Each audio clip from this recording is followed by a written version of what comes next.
Welcome to another episode of the Speak for Yourself podcast. Saturdays are for the boys edition. My name is Casey, and I'm your host for tonight. We have a returning guest and maybe a couple more returning guests. Let's bring him on. He was gracious enough to take a break from painting model tanks. Cheese, how are you doing? It was actually a Dungeons and Dragons weekend today. Oh, so, man. Mentioned Saturdays is for the boys, and that's BOIZ, just for the BOIZ. There you go. There you go. So nobody heard anything we were talking about beforehand because I want to finish the conversation, but I guess we'll have to catch everybody up. We were totally normal dudes talking about what it's like to take an ice bath. Yep. On the ice bath train. Yeah, the toes thing really caught me off guard the first couple of times, but then it just kind of disappears. Really, at this point, the only part that I still have a hard time with, and I just totally chicken out, is if I truly want to dunk my head while the rest of my body is already in. Like when I'm done and I hop out, I'm good and I can stick my head in, but I can't fully submerge. My body just fully taps out when I give it a try. I don't know if that's some sort of evolutionary trigger there, or a self-preservation thing, or whatever you would want to call it, but if I'm already in there, I can't dunk my head. Gotcha. Yeah, see, the tub that I'm using is just our bathtub in the bathroom, master bath. And I can really only have room enough to get up to my chest on it. So I think I'm going to end up buying one of those like plunges, those I think sort of things. I think so too. I found a couple that I liked. I didn't keep any of the names, but I found one that was a little bit more expensive, but the flexibility of it I think is nice. You take it down into the 30s, or you can take it to 100 degrees. So you could use it for a heat soak too if you absolutely wanted to. And I think that's, the flexibility is really nice. I keep buying the coldest I've been able to get it in just the regular tub is 38 degrees. But I typically average like right at 40, 41. And I do 15 to 20 minutes at a time. If I don't have anything to watch, it's closer to the 15-minute mark. Like if I just have a podcast going, that's just enough to keep me in there for the 15 minutes. But if my mind is engaged elsewhere as well, I think, I can do the 20, 21. Dude, I've only been doing 5 minutes. Is that too little?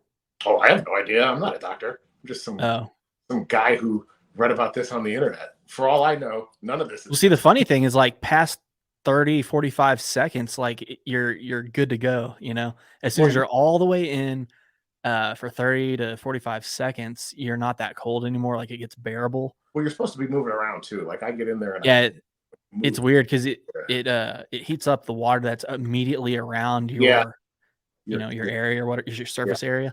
So if you like shake your legs or whatever, you can make it cold again. That sort of thing. Yeah, that's the important part. But I went out to eat the other day, and there was a cryo facility in between here and where we were going. I don't remember the name of it because why would I ever commit anything like that?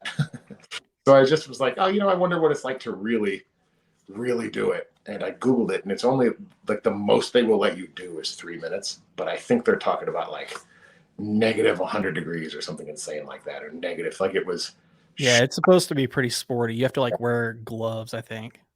Well, the one that I found online, and again, it might not even be the same facility. Like whatever, I just Googled it and clicked the first one I saw, right? So the odds that I clicked on the one I drove past is probably pretty slim. Slim to none, yeah.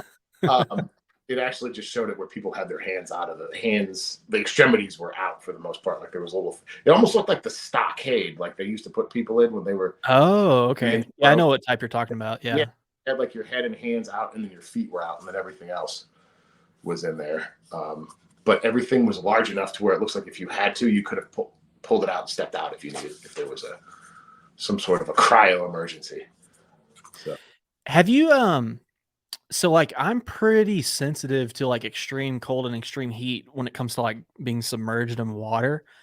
And like Corey's not, and she says that like most women are not. How are you with that? Like, have you noticed that? Like, if you're getting a hot tub or something like that, do you have to like, kind of edge your way in? No, I've really just kind of always just hopped in. But I mean, I grew up out There we go. What's up, Zach? doors thing, so. All right. Yeah, we can hear you. Can you hear us?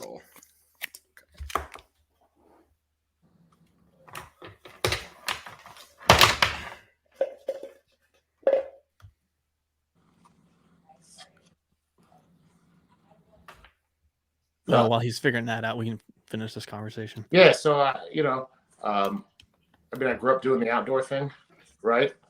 So I'm definitely used to playing cold water. But the hot, I mean, it doesn't really bother me. Are you saying like if you hop into a hot tub, you find it uncomfortable? Yeah, I have to kind of ease myself in. Yeah, really Can you hear me? Mhm. weird. Yeah, there we go. We can hear you. I don't want to be picked up on both mics. I finally got it. Oh, sweet. Nice, dude. Bought my wife this for work, and she sings. So sorry, my voice. I actually sound like a man tonight. Finally hit puberty. What's up, cheese? Yeah. So y'all haven't met Cheese Zach Cheese. Que paso, güey? How are you, So we're talking about ice baths. Have you ever taken them? Dude, Cold I've plunges? seen I saw your content earlier, and I was like, I tried it one time, and I will never be as much of a man as Casey because my balls went. I turned into a trans dude. Bro, it's a mind game for sure. Yeah, it's like that. If you can get through like into it, and like you got to sit there for like a minute or two, and then Mhm. you're like, this sucks, but I'm okay. But it doesn't Yeah. get better. Yeah. I find it bearable after about 30, 45 seconds. And we were just talking about how I'm kind of what's the word, sensitive to like extreme cold and extreme hot when it comes to like being submerged in water. And my wife thinks that's like a guy thing because girls don't do that, and they take like steaming hot showers where they come out looking like a red lobster sort of thing, you know. So I was just asking Cheese if he has that same experience or not. No, I jumped into a frozen lake in Norway one time, and that was the coldest damn thing.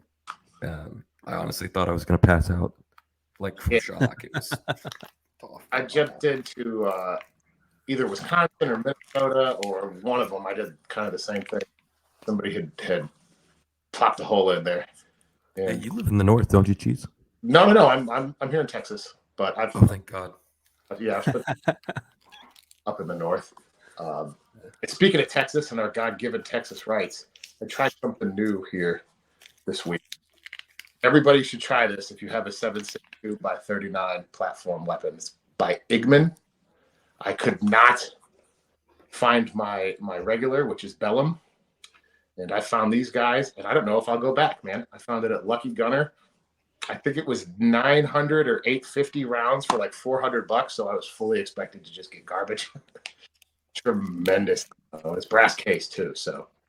I only Nice. use Wolf. Oh, you do you really? Did you find a place that'll shoot it? I don't ask for permission. Oh, fair enough. Any location that I go to shoot, they run the magnet test on your ammo before you go in. So wow, you go to like a legitimate place. I don't think I've ever been to a legit shooting range. Oh, gotcha. Yeah, no, but true. Now, of course, when I go out to, I've got some land, so when I go out there, it's a little bit of a trek. So if I go out there, I'll just, whatever. it's a damn shame people aren't better shots, or we could all just shoot in our backyard and be fine. Oh, absolutely. What's the there's some Reddit group, which Reddit is just a sewer, right? Like it's pretty much but there's people who talk about every time they get an NFA item registered and approved, the first thing they're going to do. It's really funny to see somebody who gets a they all same thing comes from my first backyard pop. to see whether or not it's really a silencer, which I don't know if you've ever fired anything. It's not really a silencer. It's just like I've shot some pretty I don't know how else to say it, just illegal things. I don't know if you've ever been to San Angelo, Texas, but it's not exactly the cesspool of Fed boys. No, it is not. I haven't been through San Angelo in a while. Yeah, it hasn't changed. It still sucks. Uh, I don't think I've ever been. I've literally been in the Sahara Desert. I've been in the Mojave Desert in the middle of summer. And the hottest place on earth is San Angelo, Texas, in July. oh, you're not playing, man. It's pretty rough. I don't know. Agreed. I live in South Texas, dude. Like it's hot as shit down here, and San Angelo is just worse. Yeah. It's just I don't know how else to explain it. Is this going to be super hot, dry heat, or do you got bad humidity to go with it? Oh, I got the humidity down here now, and my West Texas ass isn't used to this, man. It's taken me a year to acclimatize. Yeah. It definitely impacts it's why I bought a treadmill. Because if it's too humid outside, I can't do it outdoor. It's just not worth it. It's not worth it. Like you will just hate die. yourself. Yeah, you will. will die. You will. Yeah. You're doing a little cryo bath for your insides there with that. Dude, I take I have ice packs. I have like 5 or 6 ice packs in my lunchbox. Like I don't even have much lunch. I just have ice packs in there. They are. Just for work and stuff. Like I work outside a lot and it gets really hot. And every once in a while they just gotta drop that bad boy in your shirt or something. Yeah. It just sucks. Just to keep it cool. Yeah. Do the groin pack. Groin and armpits, bro. Gotta cool it off quick. I knew a guy who was stationed somewhere in the Far East Theater during World War II, and he was like, "You can't get your whole body cold if you're hot. You just have to put it on your wrists to let the." And I've tried it 1,000 times, but all it does is just make my wrist cold, and the rest of my body is That's still boiling. like I'm not a medical doctor, but I wouldn't promote that. No, I wouldn't either. I think that's a Yeah. Hey, so Casey, I know you worked in the fire department. Are you because where did you work? Were you Odessa, Midland area? Big Spring, Big Spring? Yeah, Yep, so- good point. down towards San Angelo. About Yeah, dude, what is it, an hour and a half north of San Angelo? Yeah, about más o menos, dude. I used to drive that route for McLean whenever I was driving semi trucks, and I hated that they changed, like they built the loop that goes around Yep. it. Yeah, It if just you're threw not me watching off, out dude. for it, you're gonna miss that, and you're gonna have to go around the Go right through town. Yeah, Yeah, I'd rather go through town, honestly. I almost got a really bad wreck because I didn't know that it was there. It was my first time going through San Angelo, and I almost took a big rig down that hill, dude. No engine Oof. brakes, bro. Just fully loaded. It was a bad day, dude. Luckily, it was like 3 o'clock in the morning. I didn't kill anybody. But oof. Man. That sucks, man. How much did all your kit weigh? You see, when you guys had to get fully loaded, How much was what? your kit, like all your gear. If you were going to a call, how much did everything you had on? Oh man, honestly, it's probably like 45 pounds. So it just sucked, right? Like if some of that West. Yeah, I mean, you feel weighed down, I guess, and a little hot, Yeah. The funny thing is fires are more prone to happen in the wintertime just because people run like the space heaters and stuff like that, and then they'll like throw clothes on them and the clothes will catch fire and that starts the fire. Yeah. Stuff like that. So it's interesting that most of the fires that we fought were during the wintertime where it's cold, so it kind of offsets a little bit. Yeah, but I was kind of thinking, you see, or at least the modern media perception is fighting fires is the last thing most firefighters do. Like you guys seem to be doing like the building collapses, overdoses, that type of stuff. You kind of cut out, but we're just saying that there was not a whole lot of fires and it's more other things. Yeah. Is that Okay. Yeah. So it's probably 90% medical. Especially in Big Spring because they own the EMS service as well, and so 90% of your calls are EMS related. And that can range from anything from a headache to a full-on STEMI, or the person's already deceased. So, and then you're running a code on them. So it's anything in between those two. How much of And it then do you have to make if you get there and they're already gone? Like, do you have to start the activity, or can you get there and be like, bro? Well, it depends if rigor mortis is set in, and you can't like move their arms because they're so stiff, that sort of thing. Yeah. Then you pretty much can call it. But other than that, you pretty much have to start. Do you have? The only other exception is if like the family presents a DNR, Gotcha. but that is super rare. Even if they claim they have it, you have to wait till they produce the document, and in the meantime, you're starting that code. So here's just a real dumb question. I'm assuming it's not like it is on Chicago Fire. Typically, when you're starting rescue stuff, you're not bringing that dude back, right? Like that dude or dude that is gone. On medical?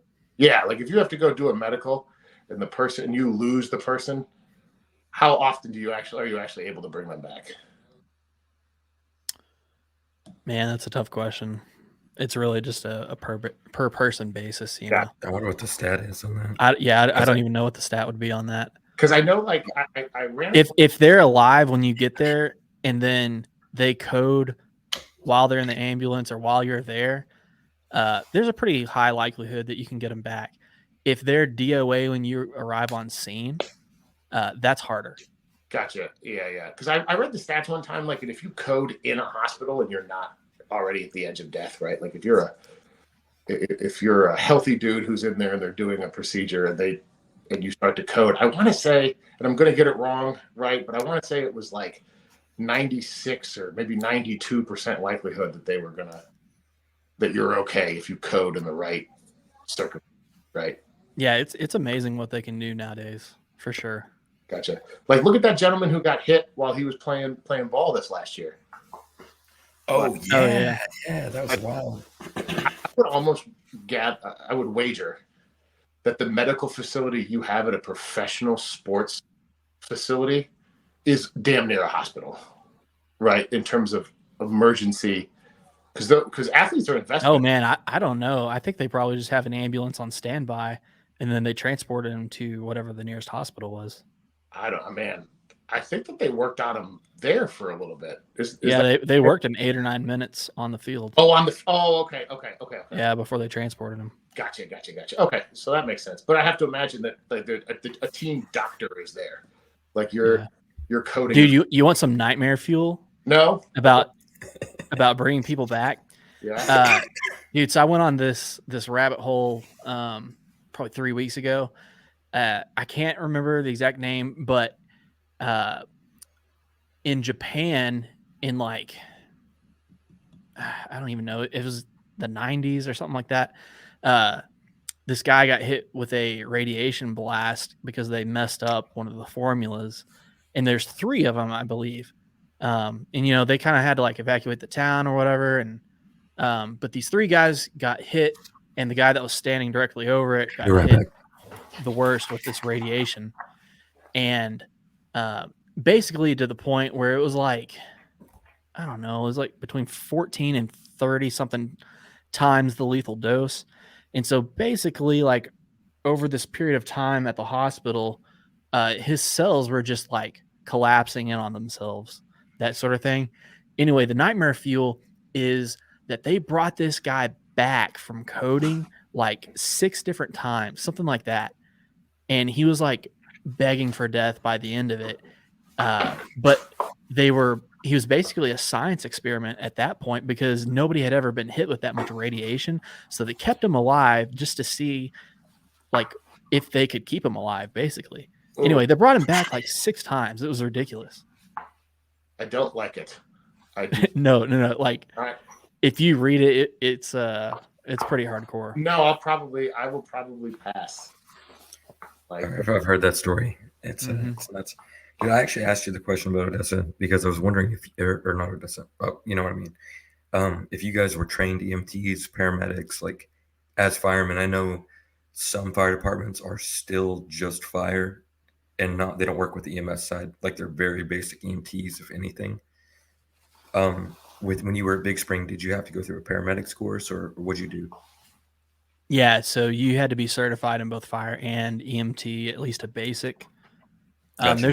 There's really only basic and paramedic. They had an intermediate level for a while there, but I'm pretty sure they did away with that. Like maybe That's after the probably first year that I was there, and so it's either basic or paramedic. And so in Big Spring, it's probably half and half.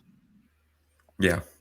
Our guys are going from basic to paramedic. So they'll have to do all the labs and everything too. So So I hear it's a brutal course, What- and I've Oh, had yeah, dude. several friends go through it. You know, what is it worth it? Like, what is a firefighter pretty solid pay? Pay stinks. How does it go, in your opinion? yeah, I mean it's all right money starting off, and then as you move up the ranks, that's how you get raises essentially, and then going from basic to paramedic is another type of raise, Gotcha. and that's that, and going from a regular firefighter to a driver, where you drive the fire truck each shift, like that's your job, and you run the fire truck at a fire scene. Those two are the biggest pay raises that you'll see. Gotcha. Do they call shotgun? How do they decide who's not? Well, the lieutenant rides shotgun in a fire truck. So Severide rides shotgun. If we're gonna go Chicago, Is he the lieutenant? I believe he is a lieutenant. I actually haven't watched Okay. it in a while. I was a big fan of Rescue Me. Oh yeah, I remember that one. I did. Dude, I love that show. Yeah. And that's neither one of them's accurate, but that one's Oh, probably sure. more accurate than Chicago Fire for sure. Yeah. what is that actor's name? I always get him confused. He kind of looks like a really young, more attractive William Dafoe. Oh, Dennis. Yeah, Lee- what? Yeah, Dennis Dennis- Leary. Dude, That's what it is. That's a really good descriptor. I know, right? Isn't it? He also kind of looks like that that broad on old Fox News that kind of had the eye thing. What, Greta something? Oh, Greta Van Susteren. Yeah. I swear, my dad had a crush on that woman. Oh, no. I don't know if it was the politics or if it was the looks, man. But I think she had palsy on one side of her face. I think that's what it was, and it like drooped or something. Yeah. I couldn't think of a better newscaster to like work from like the early 2000s War on Terror. She Yeah, had yeah. that, That's a like good- anger about her. Dude, let's be honest. I don't know how we're circling back to this from here. Early War on Terror. How old were you guys for 9/11? Bro, I'm the young man here, probably. How old are you, Cheese? I was 18 for 9/11. I'll be. Jesus. Yeah, I was in second grade. Yeah. Oh, okay. I was in 6th grade, Oh, okay.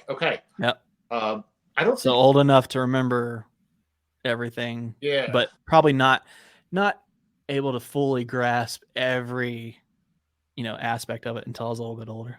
It's pretty weird to think about because you talk about that early War on Terror. It's not possible to describe how much we were glued to our televisions for really the year afterwards. But those first 2 weeks were insane. How you were just staring at the television. It was pretty wild, man. And that really gave the rise to what, like, I vaguely remember Fox News popping off during the weird election thing for Bush versus Gore, but I was so young, couldn't really. I was old enough to obviously be aware that it was happening, but I just did not care at the time. I had so much other stuff, teenage stuff going on in life. Why would that even enter your mind? That I'm sure that played a big part into the rise of the 24-hour media, but 9/11 really, really changed everything. I mean, that's a super stupid thing to say, right? Like, I'm not covering any new ground at 9/11. Yeah. But as far as how we watch and consume media, Oh, Dude, the teachers rolled in a screen like you would on Movie Time sort of thing, and flipped it to the news on that, and they were just watching it, and then school got dismissed early, and my mom picked me up crying. So I remember all that pretty vividly. Bro, I was pretty young when it happened, right? But I remember a teacher came in screaming, Twin Towers got hit, and they turned on the channel. And like 5 minutes later, the next tower got hit, and we're all watching that shit on live television as kids, right? Wow. Second grade, you don't really know what's going on. But we had early release too. I was going to West Wind Elementary in Friendship, Yep. bro. And my grandpa picked me up from school. There was nobody else on the road. And we walked into his house, and he sat my ass in front of the TV, and he said, "You need to watch this shit. This is history." It was He wasn't wrong. he wasn't wrong, dude. It was crazy, man. But I just remember watching the whole thing and trying to figure out what it was. And again, so young, not really knowing. And then enlisting, I enlisted at 17, and we were still in Afghanistan. We were still pulling out of Iraq, and so that was kind of a. I was actually just finished boot camp. I was a week after, and then Benghazi happened, and all the Ooh. the staff sergeant walked in and said, "All right, boys, you better listen up because we're going to war." It was very surreal. Like this is gonna continue on. Dude, Luckily, that never happened. Well, would you like to know how Mr. Cheese handled 9/11? How I helped? I do. Okay. Well, a friend of mine called about 10:15 that night, and he was like, "Bro, I just can't handle it, man. We're under attack." And I was like, "Yeah, you're correct." So we decided to drive up and down the main drag of the town that we lived in, and we had two dudes in the bed of our truck, both holding an American flag. Boom, double patriotism, bro. Beat that. The only thing that could make that better is "Born in the USA" blaring on your speakers. No, but I think I will be honest with you. We did play. What's the Lee Greenwood one? I'm proud to be American. Yeah. Yes. Yeah, that's more American. Ugh. Boy, I was not cool. I'm still not, but I was even less back then. Ugh. That was probably the coolest moment any of us could have enjoyed. So God bless you for doing that. Please. And we all took turns in the back seat holding the flag, because if you think we just did one run, don't you question my sir. It's funny. Yeah. Yeah. The only thing I've ever gotten close to doing that was driving through Jane. Are you ever been to Lubbock? Cheese? Of course. Oh yeah. Okay. I don't know where you're from, man. I don't want to know. All right. I want to keep the mystique alive. Peak is the big killer for sure. Oh yeah. Yeah. Go ahead, Bubba. But I picked up a buddy. I had just finished college, and I was picking him up. His car broke down, and he was super. I don't know how else to say it, just dorky, nerdy. And we were blaring "The Boys Are Back in Town" like as loud as my speakers could go, just driving through the J&B parking lot while all of the hipsters were out there smoking their cigarettes. We were just so pissed, dude. It was honestly probably the highlight of my life. After that's hilarious. It might be before my wedding and children being born. So wow. So that's a joke. J&B Coffee has it's next to Capitol Grill, Capitol Pizza. Yeah. Capitol Pizza. Last time I was through there, surprisingly good for the middle of nowhere. Dude, that pizza slaps. It does. It's just, and it's funny because I would be in J&B and it would get so packed, and you had all the groups in there talking or whatever, and I'd be like, hey, screw this. I'd go over to Capitol Pizza, grab a beer, for like a $2 PBR, right? Keep them coming. I got a philosophy paper to write, and I don't do drugs. This is the only way this thing's getting written. And so I'd be sitting there, dude, with like nobody else on the Wi-Fi, having a nice PBR. It got me through college. So J&B was one of those hipster shops where even people were like they studied there, like, ooh, it's the happening place. Yeah, right. Oh God, that is so nerds. Cringy. Ugh. So I'm not gonna lie, I didn't realize that we were live until like 3 minutes ago. Wow, nailed it. Yeah. Welcome tonight, boys. Welcome to the party. That's hilarious. Yeah, I think all of the places, you know what? It's just coffee shops, dude. If it's not a Starbucks, it's going to be one of those hipster just disaster. It's gonna be, right? There's been times when I've stopped like middle of nowhere Kansas, like potentially Clark Kent's stomping grounds, Kansas. And you stop at a damned coffee shop and there's not a college for miles, and you stop in there and there's always somebody doing just stupid homework and letting you know, boy, they're doing homework. It's just so cringe. Dude, all of my hardcore liberal professors were at J&B, and we would have like talks in there too, and a couple of interesting talks. But I remember going in there and just being so judged. The coffee shop hosted, or the school hosted them at the coffee shop, or the coffee hosted the talks. The professors like rented out the room pretty much. We're like, hey, can we have the back room? Yeah. The only thing better would be like snapping fingers and poetry, bro. Dude, I was gonna ask if that's how they. if that, dude, that is so, and I'm sure. Yeah, okay. So I have 2 degrees. I've got one in philosophy and another in English. And it's funny. My wife got hers in creative writing, and she got took no creative writing classes, and I got stuck in. And I did mine in language and literature, and I got stuck in all of these creative writing classes with poetry and gender and all sorts of crazy stuff. And I had no desire to take those courses. I wanted to study Renaissance English literature or something. But no, here I am talking about buffalo and genders, and it made no sense. It was the weirdest thing. So But I actually had your degree is in philosophy, and what was the other thing? the other second most useless degree, English language and literature. Gotcha. Your wife is a creative. Do what? And your wife got one in creative writing. Yeah, but she actually has a legitimate job with hers. She's like a editor for a company. She does copy editing and stuff. I'll allow it. I was going to discontinue this podcast because I was concerned somebody or in here, but it doesn't sound like you're. Yeah, it's super cringy, man. Super cringy. Yeah. Trust me, I didn't have a lot of friends in either department. That's for sure. Yeah. No, that's awesome. My first acoustic shows were at Sugar Brown's, the old one that was on 50th. Oh yeah, dude, that place was the place to be though. The coffee was good and the music was actually good. Yeah, I love that coffee. Oh, it was a coffee shop? Yeah. Okay. It's by Mountain Hideaway, right? It was kind of the same thing as J&B, where you had people studying. Maybe not as many, just because it's not as close to tech. But then you also had live music on the weekends. I don't understand. Maybe it's just because I'm an old bastard. Study at home, stupid. What are you doing? Dude, I wasn't studying. I was picking up chicks. If I was at J&B, I had no intention other than looking at honeys, bro. I mean, that definitely does. I guess it definitely does change the circumstance. But I just never. You know what? Now that just completely does it. Instead of actually doing homework, what the people there are doing, they're like peacocks. Yeah. The more studying you're doing at a coffee shop, it's like the bigger your plumage.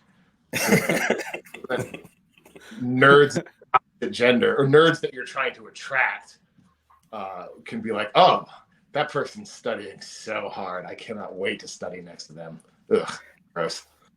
That's funny, man. But the thing is, if you go in and you have the look, think about it, philosophy major, English major, they're dressed in black, they're smoking a cigarette, they're drinking black coffee because they're trying to look cool. You walk in there and you got the cowboy boots on. I'm talking, you got ropers or you got some square toes on, and you look like your name is Cletus. You're pulling some ladies. All right, it's gonna happen. All right, because they know in the back of their mind that, what is it?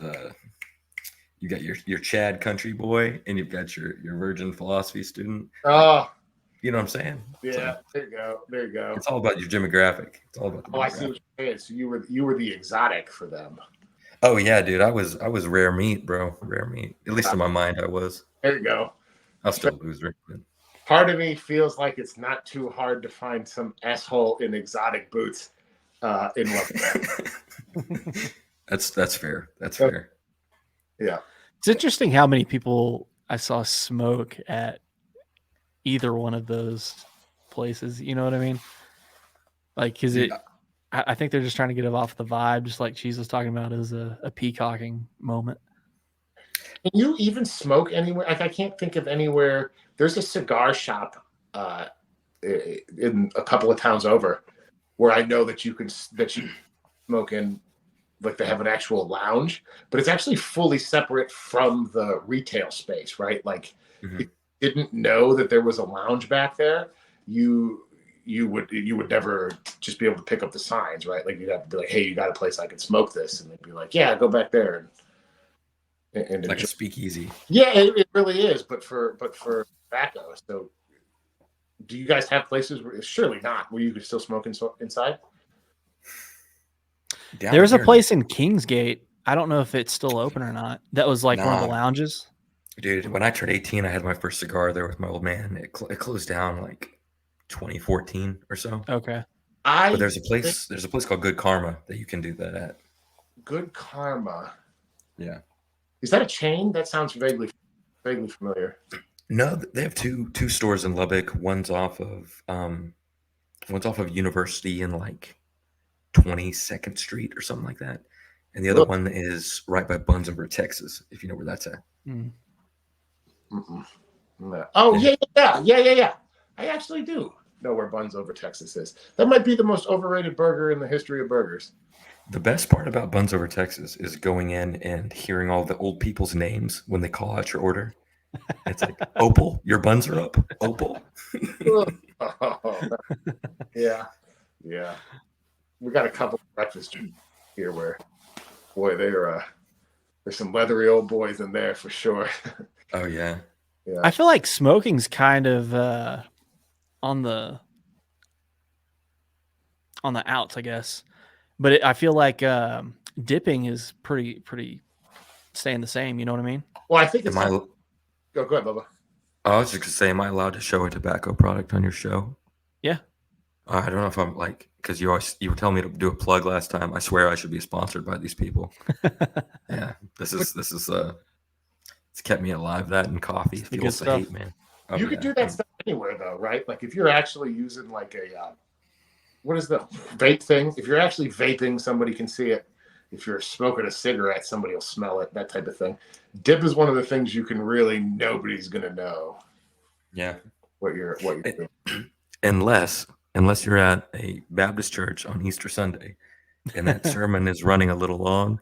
You always know who the dippers are because they're getting real antsy to get out of there, man. They've got one in. They've got it in, and they've been gutting it. Dude, I've never done any of that because I know I'm going to like it and I'm going to keep doing it. So my best bet is just to stay away from it. Oh, dude, absolutely. When I was 18, of course you could still smoke at 18, and you join the Marine Corps, and you're like, oh, these guys are just a bunch of tobacco addicts and alcoholics. Like, this is what I'm gonna be now.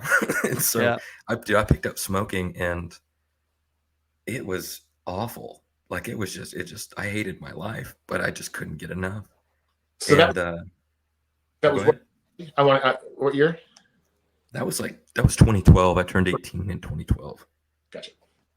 Yeah, young blood over here. No, it's so because that was the peer pressure thing when I was a kid, right? Like mid '90s, somebody would always, steal a cigarette from their mother's purse, right? Like a Virginia Slim or something. Just a stupid, terrible. Fucking menthol. Yeah. I almost died on a menthol. My God, I don't know how people smoke that stuff. And we would, you could always tell when it happened. The teachers knew, right? They just weren't in a hurry to come over there to stop us because they just knew it was a rite of passage. Somebody got mom's ciggy. And, Yeah. there'd be like, 4 or 5 5th or 6th grade kids standing in a circle, and none of them knew how a lighter worked. And they were, oh yeah, exactly. Just coughing our brains out. Ugh. And it never really appealed to me. Like the first time I tried it was just a drag, right? Friend's mom's cigarette type thing, like I was describing. And I was like, dude, that was awesome. And then diminishing returns after that. Like every time I post, I was just kind of like, and it never took. I've actually never tried cigarettes. You're not missing out, dude. I just was never interested in it. Yeah. But Cheese and I do have the, bar none, best dip story of all time. Oh, I gotta hear it. I gotta hear it. Do not tell it, but go ahead and tell it. Cheese, you know what I'm referring to? Of course, it's seared into my memory. In fact, sometimes when I'm sick and I know that I'll feel better, but I think of this story. Okay. So Cheese and I worked at an establishment with some other mutual friends of ours. And there's this other coworker we had who's a big old country boy, right? And he dipped all the time. Might as well have been. Like suspenders wearing, I actually saw him the other day. Anyway, he's a good guy, but big country fella. And he always had a spit can, but it was a empty Gatorade bottle. And he would keep it under the register for whenever he had to use it, right? Well, one of our mutual coworkers, You're telling it too slow. got. Well, you can tell it if you want. I'm just sitting here cringing, and I'm trying not to vomit. This other dude took and we were all. Wait, no. You got to set it up though. Oh, so he's standing there and he's talking to a customer, and we all see him doing it, and and then something stops him, and we're all trying to get his attention, but he's still talking, because he had a Gatorade of his own. Yes, because under the same register. Oh no! I know it was over in like a minute, but in my mind, it took years. Like, this is what it was. My great uncle that was at D-Day and me watching this moron drink dip had the same experience. And every time he would go to take a drink, he would be like, "Oh no, you're 100%." He would have to say something else, and then we're all go, "No," and then he just. And and he couldn't get it all down because the angle was too high. The angle was too high for him to abandon ship, but he was starting to spit it up already. It was all. No, but the best part was him vomiting started a chain reaction. Cheese was next, and Cheese had to vomit. Just watching him. It's one of the funniest stories that we will ever tell. So that's disgusting. It was bad. It was bad. And sadly, I know the truth of what that man felt that day. Because when I was like 4 years old, my dad dips. Copenhagen long cut. He's a good old country boy from Sweetwater. He'd been dipping since he was 12. And he's going to be quitting every year for the rest of his life. He's been telling me since I was 10 years old. This is the year, man. I'm going to quit. Now he just switched to Grizzly, and so it just got cheaper. That's all that happened. Yeah. He can buy more of it. Yeah, he just buy more of it. But he was dipping out of Dr. Pepper can, which was a bad idea. Don't ever spit in a Dr. Pepper can or any kind of can that is covered up like that, right? And he was spitting in it, and I guess somebody thought it was a fresh open can because this bad boy was pretty full. And they put it in the fridge. Well, my 4-year-old self walks in there, right? And dude, I didn't hesitate. I went right for it. And I have never been that sick in my entire life. And to this day, I cannot dip any kind of like fine grain stuff. I'll try red. It's not Red Man anymore. It's America's Best, but it will always be Red Man. Red Man, cigarettes, anything else. I've tried it, but I cannot stomach the idea of just thinking about Copenhagen long cut straight and watching it in my dad's cup holder made me sick for the rest of my life. It was awful. That's brutal. Oh God, I'm getting nauseous just thinking about it. Back to the Alex, buy this ammo. Think about it. Sponsor the podcast. Yeah. They're from like Serbia or where the hell. I don't think we're getting any love on it. First of all, like 8 people watch this, and we're 3 of them. So for the Bosnia Herzegovina. So no, I don't think we're going to be getting sponsorship from them. Hey man, we're growing. We had like, I don't know, I think it was like 44 subscribers last time I checked. So it's growing. Yeah. Ugh. Started at the bottom, still at the bottom. If you're better, I guess I don't like you. The minute you said Bosnia and Herzegovina, dude, my mind was like, okay, here we go. We're getting into the Balkan states. This is going to be a 20-hour long podcast. No, really, it's the ammo. The ammo is always going to be good in any of those war-torn countries. You need to have it. You need to have it. Yeah. For sure. Actually, if we're going to stay on that range, I was running it. Here we go. I was running it through a PSA AK-47. I know that people are probably on the fence with them. They're dirt cheap. They're American made. I cannot possibly tell you how much I enjoy and was shocked by the quality of that weapon. I bought it on a whim. It was Black Friday. I got their little emailer because I do get ammo from PSA. They have great ammo. And I was just rolling through their it was Thursday night going into Friday morning, and it was, hey, get a jump on our Black Friday sales. And that was the thing. It's the best $800 I've ever spent in my entire life. firearm related. $800 I've ever spent in my entire life. Tremendous weapon. Yeah, people crap on PSA for some reason. I mean, I get it. It's not Daniel Defense or SIG or whatever. It doesn't have that brand name that sticks out to you, but they make quality stuff. They really do, especially for the average consumer. Yeah. So like people just, dude, gun people are the worst people. And I know you're a gun person, Cheese. I'm a gun person. Casey's a gun person. But like you walk into Cabela's and you're like, can you tell me about this rifle? Why would And you? the guy that's standing there just starts degrading you and just telling you how stupid you are. And like, Yeah. you have a question about it? Not today, Satan. Yeah, And they tear into you. It's the weirdest thing. it really is. Like, I don't know how you can. People are also very opinionated when it comes to guns. It's Oh about yeah. it's about what works for you. Like I hate, and it's crazy because we're on a podcast in front of 44 people saying this, but I actually really don't like talking about guns in the universe, right? Like the three of us, we could talk about them. That's cool. We know each other tangentially. If I talk to somebody about guns, I automatically know I'm not going to like what that person has to say, right? Like there's this thing. I'm a huge comic book guy, right? Most people that I know in my day-to-day life have no idea that I'm into comic books because here's what always happens. They go, "Oh, I didn't know you were into comic books." I'm like, "Yeah, man." And they go, "I've got a crazy collection. I've got a crazy collection. I'll bring it for you to check it out." And then a week later, they hand me a shoebox with 6 comic books in it, and I'm supposed to go, "Oh." And then it's the same with guns. I've got my grandpappy's 6-shooter, and that thing won the West. And if we had those D-Day, the war would have been over then. It's all garbage nonsense talk. It really is. So I try to, unless I know the other person is a gun guy, I'm not talking to you about it. I'm really not. Zach, for context, Cheese is a guy that will fire anything other than an AR-15. Oh, really? I've just He's into the AK-47 and the bullpups.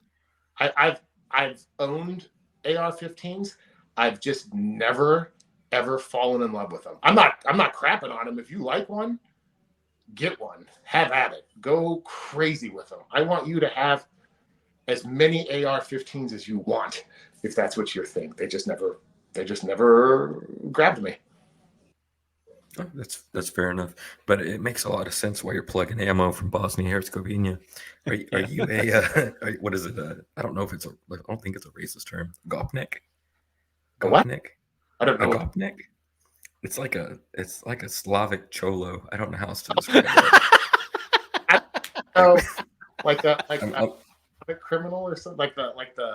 You're gonna have to write that down so I can remember it, because that's what I'm gonna refer to him as from here on I've got to look up the definition right now. out. Dude, that's friggin' hilarious, dude. A member of a delinquent subculture in Russia, Ukraine, Belarus, and in other former Soviet republics. A young man or woman of the working class background. It's like the highwaymen in damn like Northern Ireland or or England. Hey, bro, come up to you with a butter knife or something. But these guys have AKs because it's the Slavs. And I really like something that I can work on myself, right? Like really, once you've had one, you have them all, really, with the AK, at least in my experience. So He does have another gun that I'm super jealous of, though. What you got? I don't know what he's going to say. No, the Tabor. Oh yeah, I have a Tavor. I really like it. What is that? See, I'm one of those guys that's like, what's that? And then you're always just going to judge me. I've got the X95. That's like Oh, that is a bullpup. That's beautiful. yeah. Oh, dude, That's the Israeli defense standard, isn't it? Mm-hmm. Yeah. Israeli bullpup. That thing is schmexy, dude. I don't know how. It's extremely heavy. I like it because if you're running 223, it's like shooting a 22 or something that heavy. I wonder if that Hellion's as heavy as the Tabor. It really wasn't. I saw one the other day. They got to do something about that bolt release. It felt weird. Like Did it? there's an extra, like you're doing this number to release the bolt, Mm-hmm. and I did not love it. Like it seems counterintuitive, just coming from the Tavor, but just the ability to slap that button, slap that little thing, and it goes. It's flawless. It's flawless. I need to fire one, see if I like it. Yeah. Yeah, I really, really like it. They suck to get parts for, dude. If something goes wrong with it, it really does suck to get parts for. That being said, I'm only referring to a buddy I know who's had to get parts. I haven't had issue 1 with this thing. I've really, really enjoyed it. I haven't decided on the optic I like for it. I've really tried everything, and I love the iron sights. The iron sights are fine that come on there. I've even run some aftermarket iron sights on there, and I've settled on some. I don't even know the brand of it. It's one of those fixed sight with the drop calculations for 5.56. So, it's got the, what do you call that? ACSS? Is that what that is? Active Combat something. Yeah. Yeah. Gun owners and their stupid acronyms. You can't just ever call it what it is. It's a cheap version of one of those, and I really like it, but it ain't. I kind of want to mess around with like a LPVO, but I don't know. We'll see. I saw one of those. Where did I see one? I don't know. Somewhere, a mom and pop shop, and it's pretty cool. It would take some getting used to. It's weird. Going from a red dot that is tiny and but it looked cool, man. It really did. Zach, how do you feel about like holographic sights, like the donut? This is a litmus test. Oh man. So I qualified. I was actually the last platoon, not the last platoon, last company at MCRD San Diego to qualify with iron sights. Oh, really? So my heart is always you can't go wrong with tried and true, right? Yeah. You'd be a great AK-47 guy. It's hard. Bro, I shot an AK for the first time this last year, and I'm not gonna lie, I started sweating out of just pure glee. Like I hated how happy and surprised I was. It was a lot of fun, and and dude, that thing is the thing about AK guys are like, I could drag this thing through mud and sand, I could poop in it or whatever it might be, and they're like, this thing will fire, I could put a hole through a flea's ass at 1,000 yards. And I love that. I love the mentality. Don't change. But it was great. It was great. But there's a benefit to it. Point shooting versus target shooting. Holographic sights are great for point shooting. It is. I use a red dot on my AR build, and because of the use for it, right? Like what am I using it for? Do I want an ACOG? Do I want something else? Don't even get me into the scope sphere, right? Like the scope getting a decent scope is one thing. Getting a good scope is you have to drain your retirement. But yeah, don't even get me started on ACOGs. It's great. I like it. I really enjoyed it. It made shooting super easy. 100%. And I don't even have an ACOG. I've got several other Tregicon things. And wait, did you get that mini one though? Did you end up getting that? Oh, I've had several. I already have a couple of those. I did not. No, the mini ACOG. No. Not yet. I did not get that one, but I've got a couple of their MROs that I like, and their Patrol RO or whatever it's called. I don't know how they're still. They still turn on with all the crap that I've done to them. Drop. I mean, they survive, dude. Yeah, I was just gonna say, and I've said this before, but one of the hills I'll die on is that holographic sights, the donuts cover up too much of the target. So I'm not a fan of those, but yeah, I gotta agree with Zach, man. Iron sights is probably where it's at, and I didn't get an optic for that AK until I was extremely comfortable with just the iron sights, and not to get on an AK fanboy kick again. But what I like about it is if that optic fails, it takes seconds one-handed remove the optic and you're back on there. No iron sight, no Yeah. iron, there's no nothing. So I do. But again, air I've put on these Tregicon is pretty impressive that they're still running. Hey, so I do want to bring up one story, and I've been following it kind of since it broke news. But the Daniel Perry thing out of Austin, are y'all familiar with that? Yeah, that is About to be. Oh, the thing you sent me earlier. Yeah. So if I'm remembering right, the first part of it was he was an Uber driver, and he made a wrong turn or something like that, and drove into the middle of a like an Antifa protest sort of thing. I've called out tags. I'm not even comfortable calling it an Antifa BLM thing. It really did look like it was just like every other. It didn't look like an active riot, right?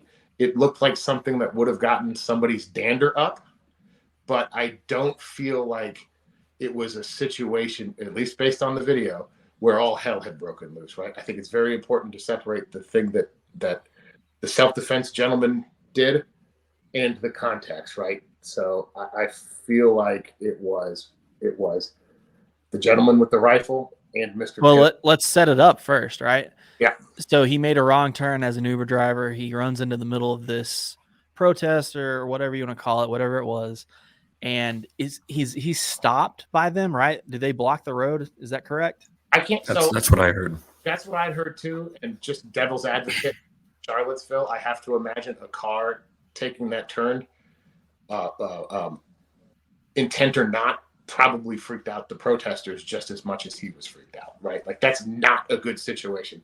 If you're protesting and suddenly there's a car there, that's as dangerous of a situation as if you're in a car and suddenly there's like it's not a good situation for either party involved.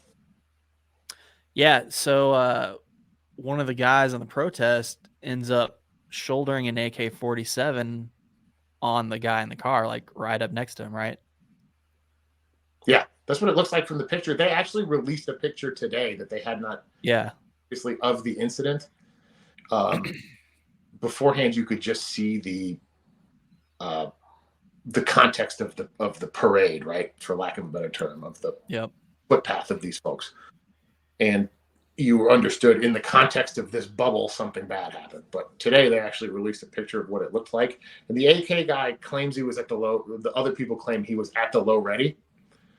And I got to be honest with you, for Mr. Perry, if I'm sitting here and I'm in my car, your low ready is still pointed at the lethal portions of my body. There is nothing in the world on a car that is going to stop 7.62 at that point blank range. That low ready is still aiming directly at him. It's not like, at least to me, I'm not on the jury. This is just some idiot in a wrestling mask's opinion. I would have been terrified if I was Mr. Perry, 100%. Yeah, for sure. Anyway, so Perry pulled his gun and fired on the guy with the AK-47, right? That's what it sounds like, and it seems clear that the guy with the AK-47 was not even necessarily part of the protests. He was kind of some sort of self-appointed peacekeeper, like. He was trying. But yeah, if he's there with a gun, he's part of the protest, man. I mean, they were saying that he was there to keep the rioters in check against the buildings and the police in check. He really was. That dude sounded like, and again, this is third hand. Time it hits the news, it's been through 95 different people's interpretations of what happened. So I'm not claiming to actually know anything for a fact, but what it sounds like from what I've read, that the guy just sounds like he was a generic nuisance. I don't know if he was actually part of the protest. He was just there inserting himself into stuff. Yeah. And I keep asking if what I'm saying is correct because I got here late and had to set up all this in a new place, so I didn't have time to like pull up all the articles and all that kind of stuff. But anyway, from what I know off the top of my head, he was cleared by police as a stand your ground type of thing, right? Yeah. Yeah, like right off the bat, he was Initially, cleared. yeah, cleared by that. And earlier this week, he was indicted by another Soros-backed DA. I don't think he was convicted this week. I don't think he was indicted. Yeah. He was He indicted. was convicted. Right. By what, grand jury? Is that? No. He's legit convicted. Like he's Okay. guilty. Okay. Yeah.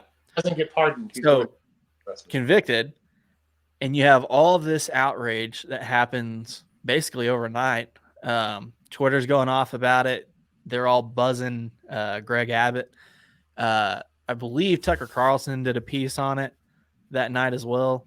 And then the next morning or next day, Greg Abbott is going to pardon him as soon as it reaches his desk. Yeah. Yeah. So desk. I don't even know if I have faith that will ever reach his desk, to be honest with you.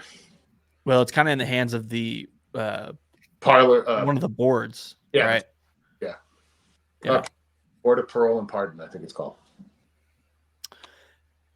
Yeah, so there were several people asking like how you can get Greg Abbott to pardon him or something like that.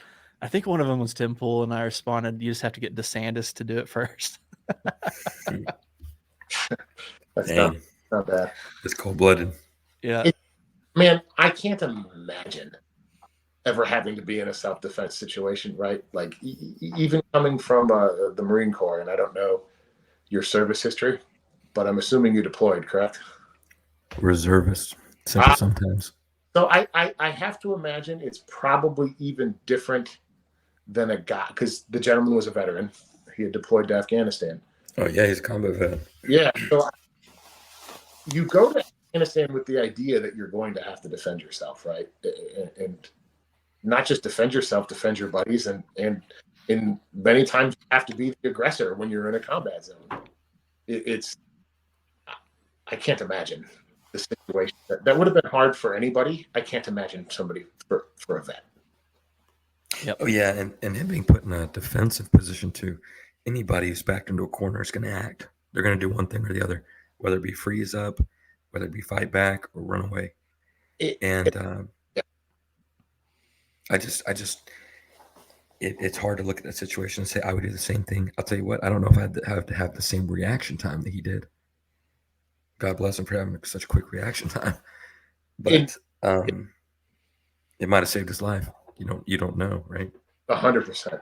And thank God he didn't panic and plow into the protest, right? I understand that it's very easy to be like, protests are bad.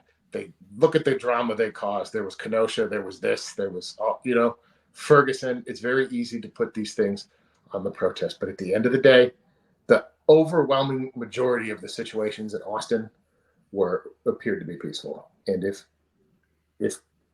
people are wanting to gather for the purpose of letting their collective voices be heard, they should really be able to do so without fear.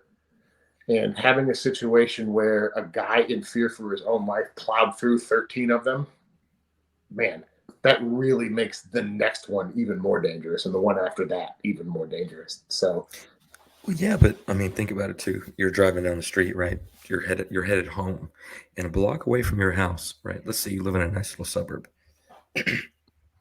Block away from your house, you turn the corner, and boom, there's a riot taking place right there. And you have no business with that riot. And that riot probably doesn't have a whole lot of business with you, but your car is there, and they're there too. And I mean, your car belongs on that road. It is a motorway. that's true. You're not in the wrong. And if anybody's in the wrong, it would be them, unless they had, of course, had appealed for some sort of Permit or whatever. Permission, permit to be there. Yeah, I hate to boil down something this tragic, because you got to tell me there's no way. Now, I don't know Mr. Perry from Adam, right? But I have to imagine putting myself in that situation, even if I was in the most feared for my life. I can't imagine ever ending somebody's life and being okay with it, right? I would be glad to be alive. I would love to see my wife and kids again or whatever. But it would always haunt me for the rest of my life that I took somebody else's life. And you add this crap on top of it, it's, dude, that is awful, man. That's a no-win situation for anybody. Yeah, it sucks. I mean, obviously he didn't go picking a fight. Yeah, it was not Mr. Perry's intention that night for sure. It's the definition of wrong place, wrong time. If he got lost and took a left instead of a right, none of this would have ever happened. Mm-hmm. So, yeah. Okay. It's wild, man. And not to get into it or anything, but never mind. I'll share that story with Casey off air sometime, or cheese, just as long as it's not live. There you go. Yeah. But anyway, if you are gonna have a self-defense situation, I reckon use that Gopnik era, Gopnik ammo. yes, Gopnik ammo, brass case. If y'all do end up sponsoring us, send me some 5.56. I don't think they make 5.56. They're not going to sponsor us. We're not going to get any. Like I'm involved with this. You are never going to get these sponsors. It's no. You think they're making 5.56 ammo in the Balkans? Nah, I don't. Yeah, silly goose. You silly goose. You're fired. Yeah. Yeah, super unfortunate situation.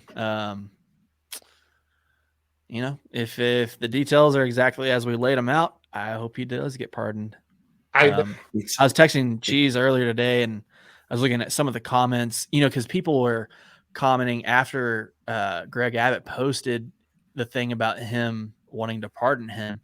And, you know, like Tim Pool and Matt Walsh and all these people, you know, retweeted it and were, you know, basically singing Greg Abbott's praises. And so would I. But dude, the comments under those from people that, you know, there's a certain segment of the population who is never going to accept anything for a justified homicide. It is what it is. And you know what? With Twitter being what it is, I bet you maybe 1% of those people tweeting actually felt it and just want the engagement. What do you get more engagement on? Saying something that everybody agrees with, you get a little heart or a thumbs up. If you say something controversial, you get 9 million people telling you stink, but that's 9 million people who now know who you are. So it behooves them to go on there and just say something dumb. Sure. So I don't know. And that's Keith Olbermann's whole game. Oh, he's one of the guys I was referring to. Oh God. The worst. With this situation with Mr. Perry, it's what fascinates me is one, the publicity, and two, it's almost like it's in direct contrast to the Kyle Rittenhouse case, right? Kyle Rittenhouse blown up, right? A guy goes out of state to defend someone else's private property, ends up shooting a guy, and he was in the right. I mean, he was in the right from the beginning, even before he went to trial for all this. At least that's my personal opinion. But he gets all this publicity. But oh boy, Mr. Perry shows up at the wrong place at the wrong time, and he has to take the big iron off his hip and make a play, and he's getting sentenced like that. Yeah. You know what I mean? And it's just fascinating. I don't even know what the conviction entailed. Like, what was the actual sentence? He hasn't been sentenced yet, right? Or has he just been convicted? I think he's facing 20 years. 20 years? Okay. That's probably the bare minimum, I'm assuming, for... It's voluntary manslaughter or something like it. Something where I was like, oh, okay, it's not murder, but it's murder type thing. Oh, yeah. They could. There's no way they could... It almost would have benefited him for them to convict him of attempted murder. Right, because of the degree of it, right? A jury looking at that would be like, no, this is not that. And I think that the other problem that we run into versus the Rittenhouse case, and I'll absolutely push back on you guys. I think Rittenhouse should not have been there. He shouldn't have been carrying a weapon. If anybody, let alone of age, said, "Hey, you know that riot downtown?" Yes. I'm heading down there with a gun. All right, well, that's a terrible idea, sir. You should probably not. That being said, we agree. We agree. When you watch that video, though, that video was from point A to point B, Kyle Rittenhouse several times had the opportunity. If I would have been Kyle Rittenhouse, you can watch some of those videos and been like, oh, I probably would have shot that guy too, because this dude's creeping up. This is clearly a bad situation. It's miraculous. 3 shots, 3 hits, 2 lethalities. And then he goes and surrenders. You have a video that tells the whole story. There hasn't been a video released of this. So, you get to do the lawyers, both Perry's lawyer and the state's lawyer, gets to try to tell whatever story they want, really.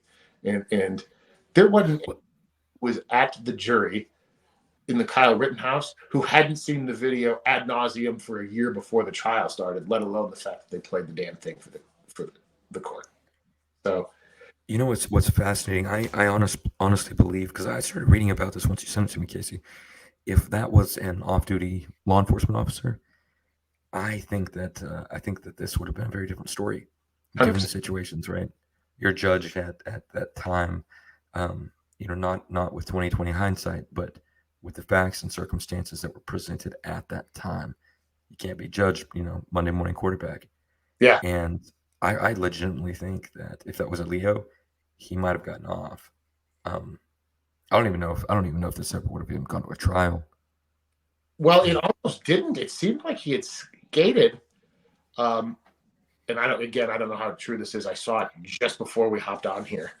So I didn't have anything to time to read it. But apparently the investigator who investigated the crime and turned in the hearing to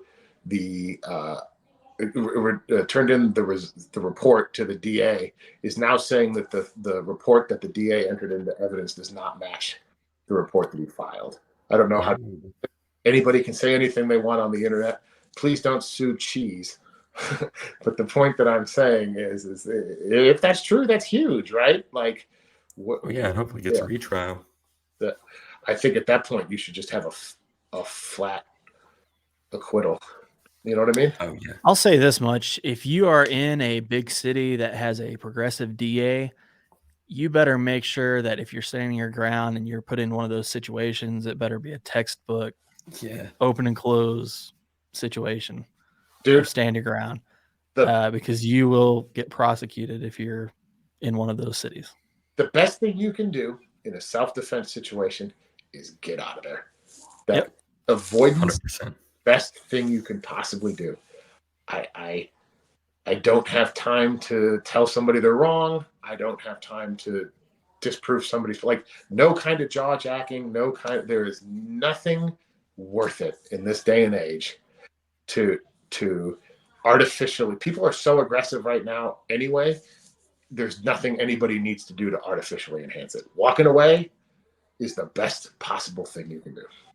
Yep, 100%. And the dude that he was in that protest took away his ability to walk away. And I don't like that the argument is, well, he can't prove that guy pointed the gun at him.